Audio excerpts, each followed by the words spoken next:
Just because I have a real estate license doesn't mean I'm like a trustworthy person. Some extra from Scooby-Doo that you're walking through this house with, like old man Jenkins or something's behind you with a lantern. I mean, the seller doesn't come with the house, So as long as the crazy lady's out, not that big of a deal. One of the worst ones, and honestly, potentially closest I've ever come to like discovering a murder. Has that happened before?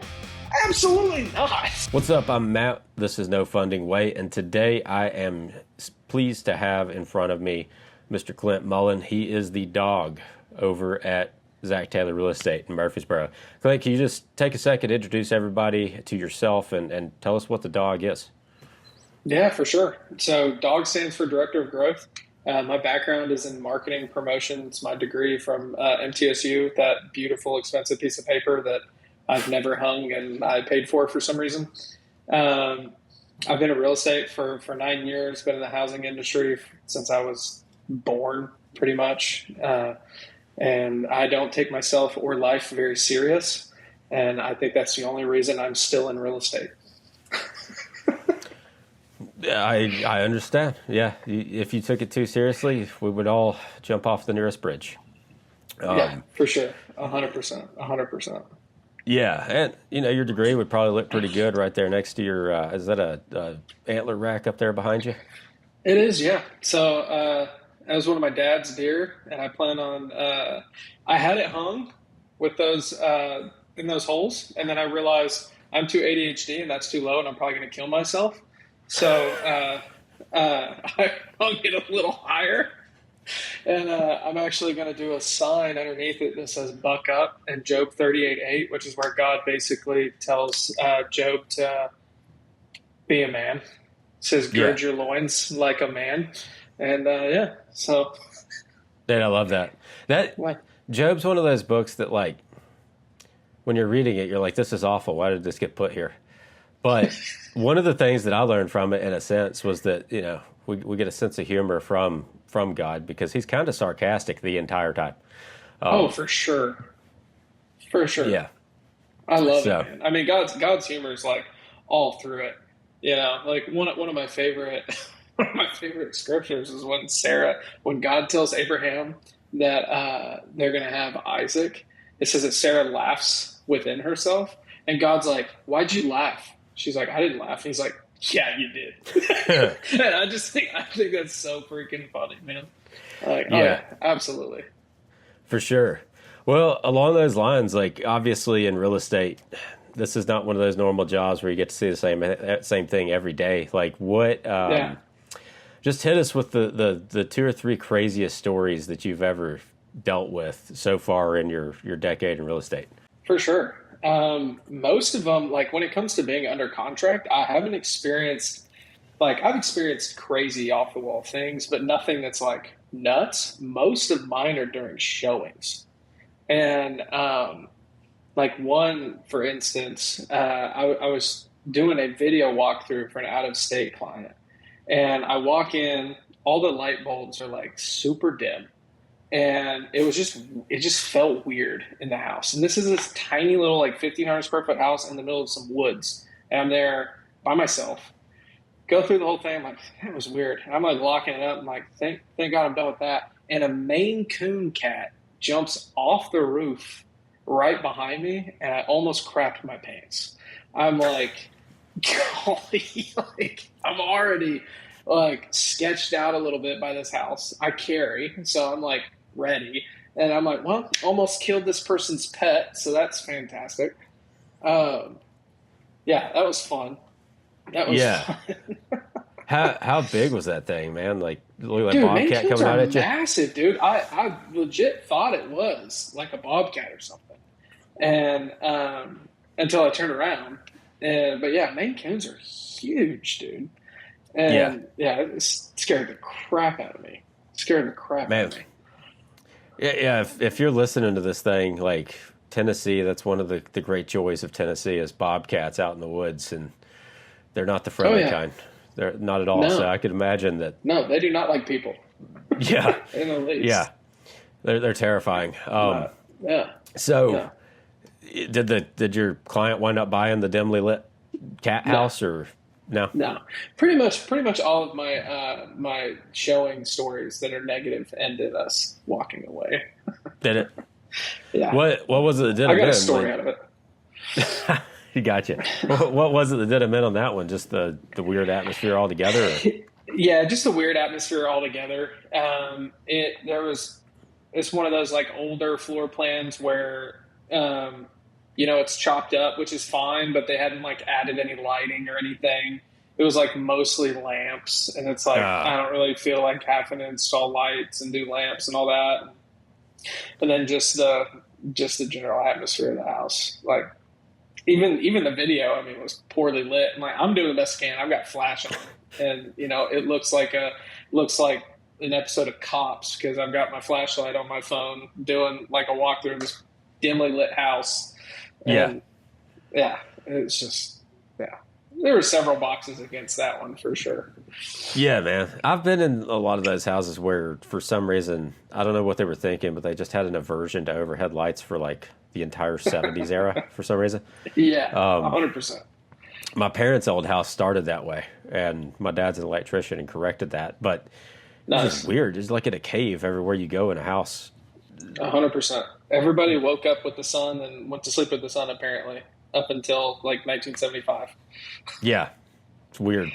Now you mentioned like you were doing a walkthrough on video. How common is that for you to see like clients that want you to go do it versus them being able to? It's a lot more common now than when I got into business for sure. I think that COVID changed a lot of things, and changed, I think it didn't really change what we had available to us. Like we've been able to do video walkthroughs for a long time, but I think it changed what clients are comfortable with, if that makes sense. Yeah. Yeah, for sure. In COVID, nobody wanted to be around anybody. And so, I mean, I did 80% of my showings were FaceTime and stuff. So I just think that comfortability kind of stayed. And so we do get the occasional one, but 9 times out of 10, it's just an out-of-state client. If they're just not available, if they're local, they're going to go see it in person. Yeah. Yeah, for sure. That's what I've seen too. I've had clients like ask me as the mortgage guy, like, well, how do I do this if I'm out of state? And I'm like, well, either you buy a plane ticket or you FaceTime your real estate agent. It's one of those two choices. Right. So, well, what else have you seen out there that just ruined your day and your shorts? One, I mean, talking about shorts, I'll skip to this one. I was going to make this like one of my last ones, but that's a great transition. I used to work with a lot more investors when it comes to like flips and stuff. And one of the worst ones, and honestly, potentially closest I've ever come to like discovering a murder, was looking at a potential flip house. And we went to check out this house that we got connected just through cold calling. And they're like, yeah, we've thought about selling. And they were super weird and vague about like reasons.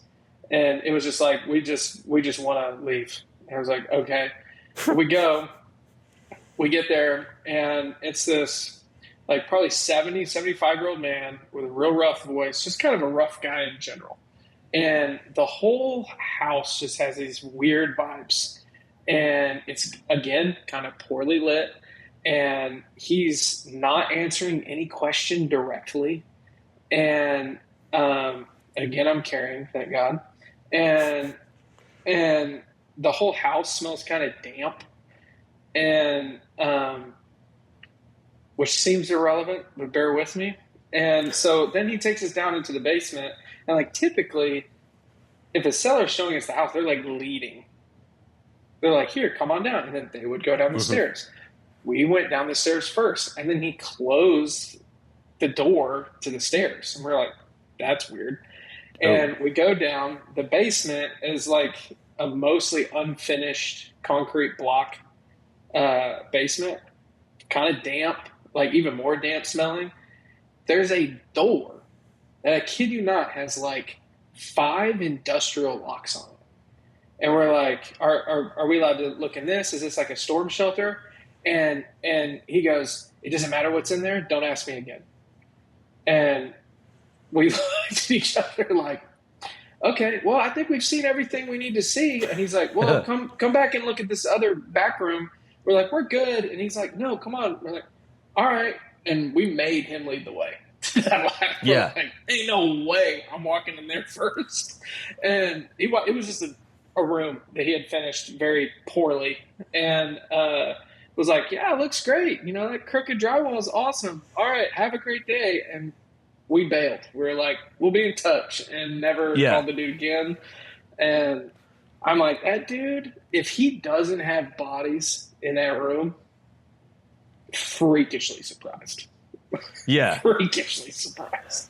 I mean, I'm just like imagining some extra from Scooby-Doo that you're walking through this house with, you know, like Old Man Jenkins or something's behind you with a lantern. Absolutely. Like, check this out. Yeah.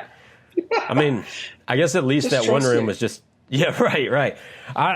I'm with you though. Like I've never seen somebody show somebody else their house and not be the one at the front of the pack. It's like, oh no, if something eats you, it's you. Like this time, right? You got Especially going downstairs into a basement. Yeah, like the light's not even on yet. You flip it when we're halfway down the stairs and shut the door behind us. I'm like, all right, dude, I've got a family. Let's go. Like, you want to end this thing in this basement? I'm ready. Right. My oldest son did that to my middle child yesterday.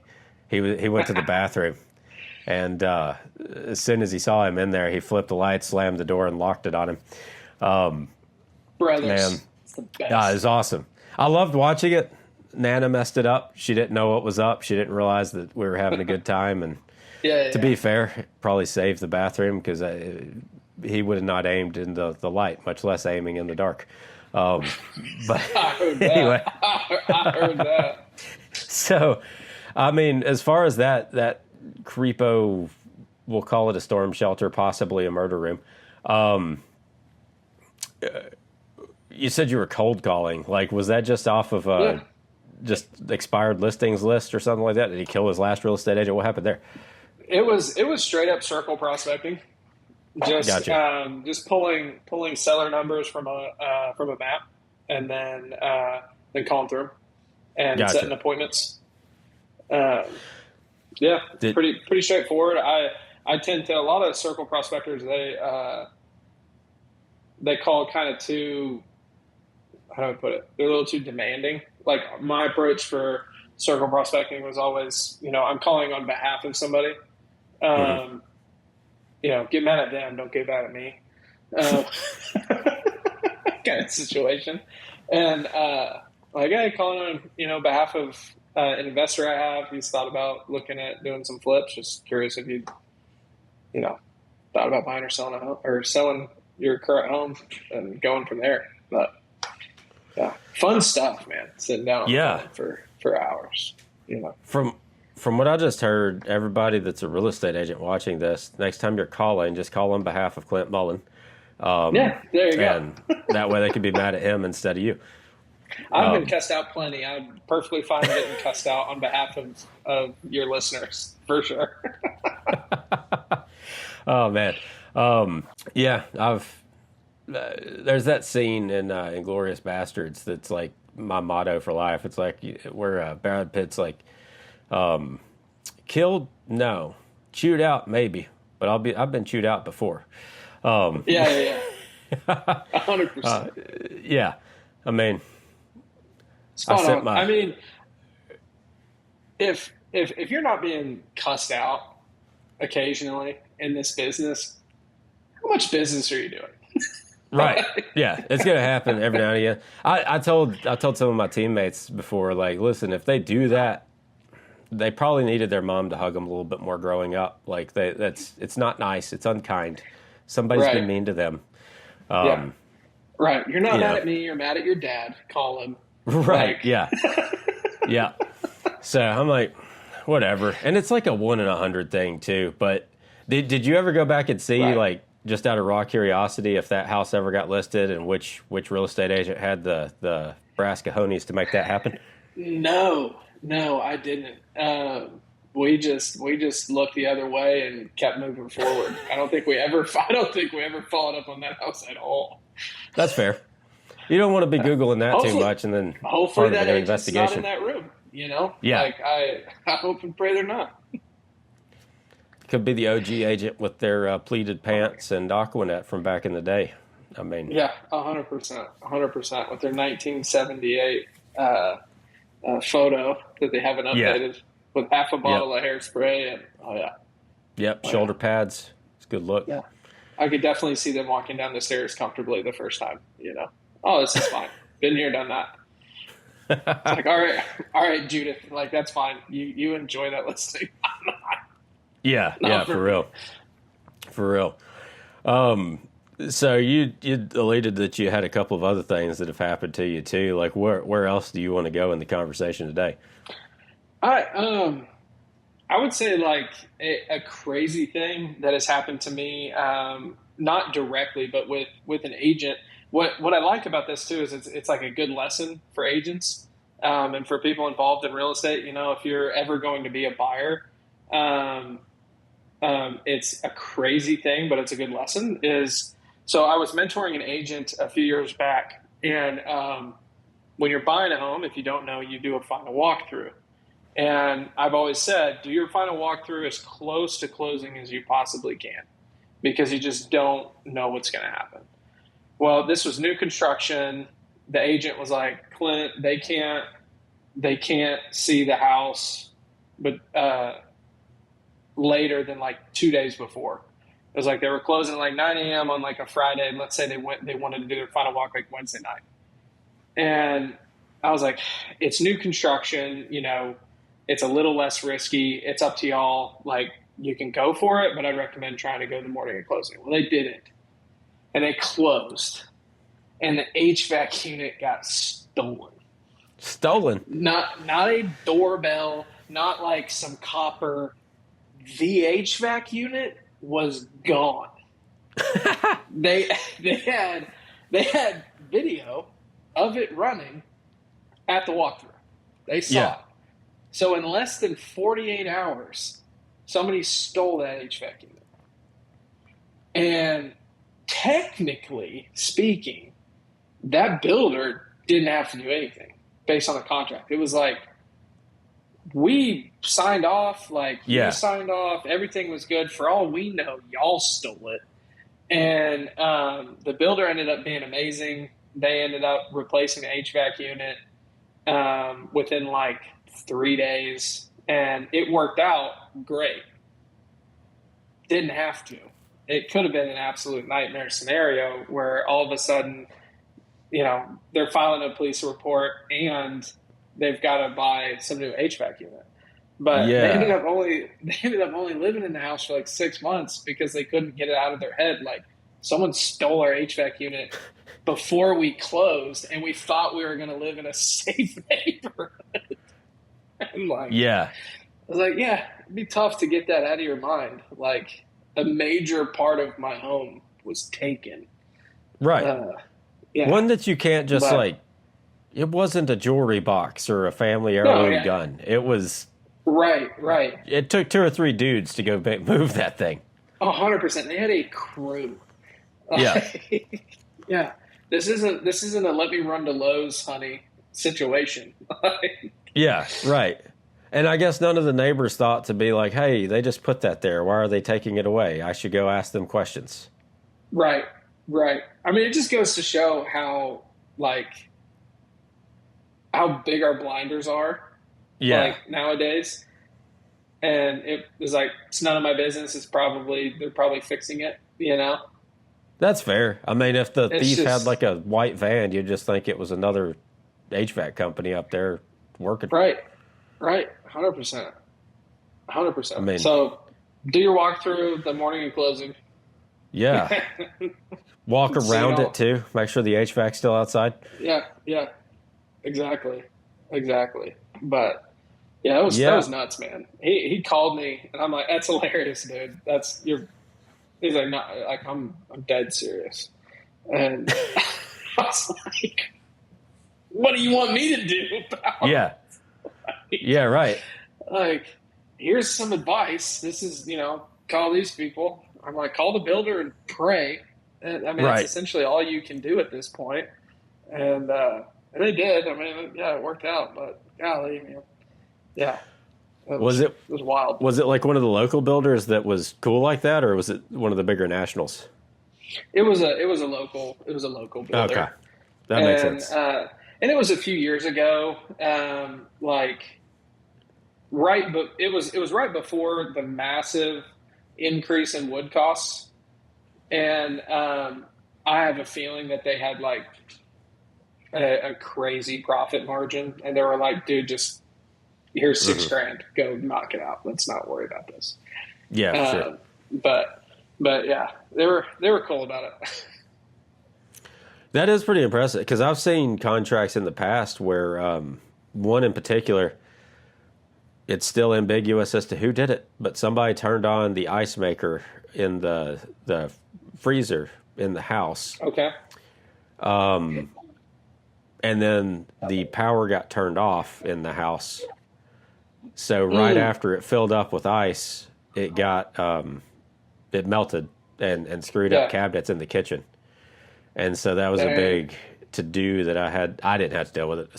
One of my agents that I work with had to deal with it, but like everybody's like, well, who's the one that turned on the ice maker? That's stupid. Like, why would you do that? Because of course it's new construction. They're rebuilt. They're going to have the power turned off if they're not there. Right. So, which also the water. To be fair on the waterfront, though, I'm sure they were doing a home inspection and had to have the water on up there. Right. But right. And it probably, it very well could have just been the inspector. It was like, hey, I'm just making sure everything's operating correctly, and they forgot it, or yeah, one of the workers wanted his Coors Light a little colder, and just forgot. That I learned speaking of Coors Light, I learned not long ago that half of my attic is insulated in beer cans. Apparently. Our house is like 2 years old, 2.5, 3 years old, or something like that.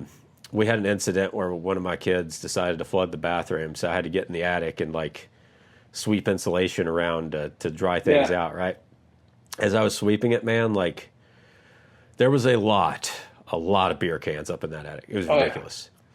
And I can assure you, you're not alone. Check your attic. You probably got cans. Yeah. Oh, and I guarantee you've got cans in your walls.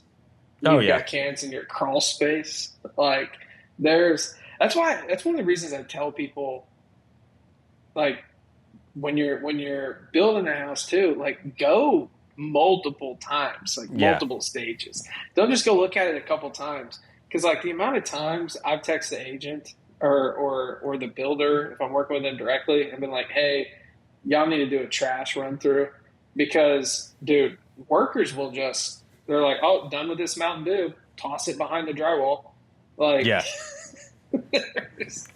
then you find out that's the reason you can't fish your TV wire through the walls, because it's got a friggin' code red wedged up in there. 100%. Dude. Yeah. Well, and even with great builders too, like several years ago, my grandparents built, we're talking, I was probably 11, but they built their dream house at that time. Yeah. And I remember walking up to it for us to check it out one day. And mind you, they were very OCD people to begin with and had a really, really good builder. We walked up to the front door, though. Brick porch, concrete pad hadn't been poured yet. And the door handle in their super expensive front door had been drilled out. And I was like, as a kid, I was like, hey, I think that this feels short. And they were like, no, it's measured 36 inches off the ground. I was like, off of where the ground is now or where it's going to be when they pour this slab? And they were like, the builder stares me down. He goes and grabs his tape measure and he measures it real quick. And he's like, you have to be kidding me. They literally measured it from the gravel under the slab. So, oh man, new so front door. 6 inches short is like 30 inches off of it. That's hilarious. Yeah, I'm like 11-year-old Matt looking at this thing at my kneecaps. I'm like, there's no way an adult wants to open this handle. Yeah. That's fantastic. Yeah. That's good. So, it doesn't matter. It doesn't matter how expensive it is, It's like people who talk about, oh, I'm just going to waive the inspection because it's new construction. It's like, no, like, do not do that. Yeah. You just never know. I mean, I've seen worse things on new construction than I have on 99% of the pre-existing houses. Yeah. A good friend of mine bought last year, and his entire deck on his new construction had to be tore off after the inspection and rebuilt. Wow. Because I don't know what all they had done to the thing, but it clearly wasn't right because they rebuilt the whole dang thing. My house, like I said, it's about 3 years old. We didn't buy it, and they have one owner before us, but this has nothing to do with them. I didn't notice it when we bought it, but after we bought it, I looked down the hallway, and it looks like Tim Burton designed our hallway, man. Like, you got it is wavy. Like, they did not laser that thing. And then this is a very first world problem, I'll admit. The air vent that's in all of our HVAC runs through the attic. The air vent that's over my bed in the master primary or whatever you guys call that now, it's crooked. It's about a quarter to a half inch off of right. Yeah. Honestly, it infuriates me looking at the thing every night because I'm just like, I have to stare at this before. This is the last thing I see before I go to sleep. This is great. I love ending my day in slight anxiety. This is fantastic. Yeah. That's why I wear a sleep mask. We'll do a free plug for the Manta sleep mask now for anybody that's interested. Manta, if you want to sponsor, by all means, shoot me some money. This portion of today's podcast is brought to you. Yeah, for sure. Well, any other stories that you want to share with the class today? I've got a really awkward one. Let's go. Anytime a seller is still at the listing when you're showing it, it's awful. It's rare that it turns into a great situation. But the worst ones are when you're not told they're going to be there. Yeah. And even worse, when you walk into the master and the seller's just taking a nap on the bed. And so I was like, shh, like, I got my clients out. I went, I knocked. I was like, hey, and it's a woman, like 40-year-old woman by herself in this house, napping. And I'm like, I'm in your house. Like, I don't know what to do right now. I can see you. Like, I feel like I'm about to scar this woman for life. And so I just knocked, and she rolled over, and I'm not kidding, said, I know you guys are here. It's fine. Like, I work nights. Just go ahead and finish the showing. And she rolled back over. And I'm standing in the doorway like, okay, like, sure. Like, so I went and grabbed my people. It's like, so she's going to be napping. Let's go into the master super quick, and then we'll go look at the rest of the house, I guess. And so we got done, and they were like, has that happened before? Absolutely not. This isn't part of the normal. Happened before. like, no, you don't just go about your life like there's not people here. And it was just crazy, man. Like, rolled over. I know you're here. Go ahead and finish the showing. And then just rolled back over, and just left me standing in her master bedroom doorway, like, feeling like a massive creep. Yeah. Okay. Yeah. Sure. Great. Sleep well. Like, do I need to get you a glass of milk? Like, while I'm here? Right. Or, what kind of Ambien was that lady on that she could, I don't even like my dog walking through my bedroom at night, like, much less having a stranger just hanging out while I'm trying to sleep. 100%. 100%. 3 strangers, you know? It's like, golly. Just because I have a real estate license doesn't mean I'm, like, a trustworthy person.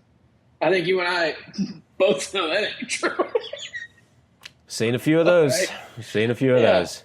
100%, man. But yeah, it was crazy. It blew my mind. And that was, dude, I was only licensed. I think I was licensed less than a year. I think I was right. It was like my third. I think it was like my third contract. It's my third buyers, and I've got a napper. I'm like, okay, this is fine. And it's like, and I've had sellers be blindsided, like the agent forgot to tell them or something, Yeah. and it's like, oh, so sorry, and they're like, oh no, I'm so sorry, and they leave like a normal human being, Right? Yeah, but not just like, no, go ahead, I'll be here. Yeah, it's fine. It's fine. I'm just gonna lay here in my pajamas on the bed while you look around. As unbothered as everybody's turned to you. Yeah, just like Grandpa at Thanksgiving on the couch. I mean, like, that's crazy. Yeah, dude. Yeah. Wild. I mean, was that the shortest showing you've ever done? Probably. Oh, for sure. Yeah, we ran through that house. Almost bought it too. It was tied with another one, and we went back and forth, and they ended up buying a different one. But we almost bought that one. Well, I mean, the seller doesn't come with the house, So as long as the crazy lady's out, not that big of a deal. But you sure about that? Yeah. She came with the showing. That's a good point. Yeah. Yeah. The section of the paragraph that says what does not need to remain with the property. It's like, seller. The seller, please let her be gone. Yeah. Yeah. I find out the next day it's actually a vacant property. Like just some random homeless lady. It was like, man, good actress. Yeah, played it well. Well played. At that point, it would make sense. It would be more comfortable than the bridge or whatever. Yeah, that would it would have almost made me feel more comfortable if it was a trespasser than if it was just this seller that was okay with us being in there while she's laying down. Yeah. I mean, I'm comfortable in my own house, but as soon as company comes over, the pants go on. Like you can't be like that. 100%. Boxer time is over. Right. Yeah. I'm having to explain to my 3 boys that's also the time we shut the door whenever we go to the bathroom. Right. This is how this works. We have guests now. You can't just leave that 100%. thing open. 100%. Yeah. Well, no, I lied. Enjoy your nap, sweetheart. If you need to go to the bathroom and run out of toilet paper, give me a call. I'm just in the other room. Yeah. Just tell me what cabinet it's in, and I'll go get it. Yeah. No worries. Man. All right. Well, that takes the cake right there. I can't say that if I was tied on that house too, I'd be like, no, I don't want the one with the weirdo at it. I'll take the other one. Try that one first. I don't want to deal with her for the next 30 days indirectly. Yeah, 100%. Is she going to be napping at inspections and walkthroughs and everything like that? It's like, yeah. Now, I have seen a couple of appraisals with stuff like that before, and it's hilarious because they'll blur out the person, but it'll just be like a picture of a bedroom with a body laying in it. That when we get the appraisal, sometimes it's awesome. That's funny. Funny. Just a blurred out picture. Yeah. And I haven't heard about that. I don't want to steal her thunder, and maybe this will come back up later if she ever wants to be on here. But my processor told me one time that this was not a deal that was related to me. But she told me that she received an appraisal at a company she used to work for in Chicago. And let's just say that the appraiser went too far on his camera roll whenever he uploaded the photos to this appraisal. Oh, yikes. Oh, yeah. Yeah, so, yikes. His great weekend was in the middle of 123 Main Street's home photos. Oh, no. Yeah. Oh, so, man. If you're an appraiser out there, careful. Yeah, we've seen some real estate agents do stuff like that here in the old great Middle Tennessee. We had I don't know if you remember the guy who uploaded the picture of him. I think he was naked in the kitchen of one of his listings in like a mirror, and uploaded it with the listing photos. And this was like 2 years out. This is about 7 years ago, I think this happened. And it blew up, dude. And I mean, I've never heard about that. I'd be pretty surprised if he's not licensed, but well, I mean, honestly, what the boards let slide, he's probably fine. But yeah. But yeah, it was a big deal. Well, by some standards, that's just marketing. I mean, it depends on who you ask, I guess. I mean, that house had a lot of eyes that weekend. That's for sure. I don't know if the house got more or him, but I mean, that the listing definitely got views for sure. Yeah, that'll do it. That'll do it. Like that guy who painted Epstein didn't kill himself on his on on his flip house. What was that, like 2 or 3 years ago? Do you remember? Did you see that one? Yeah, that one blew up too. I think even Cameron went and did a showing just to take a picture with it. But, did he? Yeah. Yeah, that's a very Cameron thing to do. Oh, man. Well, so one of the traditions on the show is that we have the last guest give our next guest a question to ask or a question to answer.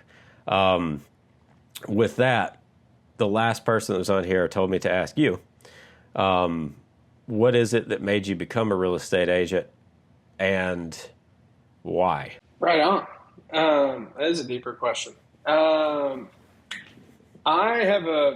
grew up in like housing, construction. My dad owned a grade work company, and I've always had an entrepreneurial mind. I've always figured out how to make money from nothing and just loved sales. And so I got out of college, started a couple different companies, and was just kind of trying to figure out life and figure out what I wanted to do. And I was just sitting down with my dad one day, and he was like, "Why do you not have your real estate license yet?" And I was like, "Well, because you told me not to go into grade work because it's dependent on the market." So I didn't really. He's like, "Well, sure," but like, he's like, "You should definitely do that." And him and my mom definitely encouraged me a lot. And once I sat down, I was like, "Okay, let's actually look at this. Let's think about this." I was like, "This fits my personality perfectly." And so I went for it and have loved it. Can I say I've loved it every second? Absolutely not. I mean, there have been some times where I'm like, what the heck am I doing? Why am I still doing this? And then, that's fading and goes away. And now I help other agents get past that hump. And like, hey, I know you hate your life right now, but trust me. It gets better. It's gonna be okay. Yeah. Was that both parts of your question? Yes. Why I got into real estate, and then was there a second part? Yeah, and then like why you still do it, but you kind of answered that too with like, oh yeah. I love people, man. I do. I mean, I'm a weird combination of I love people and I also can't stand them. It's a great little paradox in my brain. But I love helping people. I love serving people, and the longer I'm in it, I feel like the greater impact I can make. And so that's probably the only reason I've kept doing it. Because I feel like every time it like never fails. Every time I was ever getting close to that point where I might have just had a conversation with my wife, like, are we sure, I want to keep dealing with this and coming home with this stress or this mindset? Sure enough, I'd get a text or I'd get a letter in the mail or I'd get something from a client or a client's family member, just like, thank you so much. This was amazing. Or I had one moment, I literally got into my, what was it? I was driving a Challenger at the time, a little 6-month stupid purchase that I had for a while. And I got into it and was just like, this is dumb. And I looked down and I saw this little flower in my vent that my client's 2-year-old gave me at a showing. And they had been trying to buy a house for years, and I made it happen for them. And it was like, okay, I'm good. Like, I thank the Lord, spent a second in some prayer and moved on. I bucked up and moved forward. But yeah. Yeah, no, I'm with you there, man. That's the story of mortgage too. I feel like it beats you up, and then you get to help that one family that didn't think they could buy a house. You're like, all right, this is why I do it. This is cool. Right. Get your taste. You're like, okay, yeah, my perspective is fixed. Right. And that's, I've had conversations with my team. You mentioned talking to the agents and that you work with and stuff, and I'm just like, hey, look, I know you're going through it right now. We've all gone through that. We're going to go through it again. It's going to suck. Just know that it's going to suck, and when it doesn't suck, then it's a happy day. Right. There you go. Motivational speeches with Matt, everybody. Yeah. When it doesn't suck, it doesn't suck. Matt. Yeah. Exactly. That's a t-shirt right there. That's t-shirt worthy. There you go. But anyway, well, dude, it's been a pleasure having you on here. If anybody out there wants to have a conversation with you for their own personal needs, or just to ask you about what to do the next time they see a sleeping lady in bed, like how can they reach you? Yeah, the best way is just to shoot me a text or give me a call. Number is 615-999-0788. I just changed it after 20 years because Apple is awesome. Shout out to Apple. There you go. Just tanked our podcast ranking on Apple. It's been canceled. You're done. Yeah. That's when they getting launched. All right. With that, I think we should wrap up. Come back next week to see what other train wreck stories we've got for you.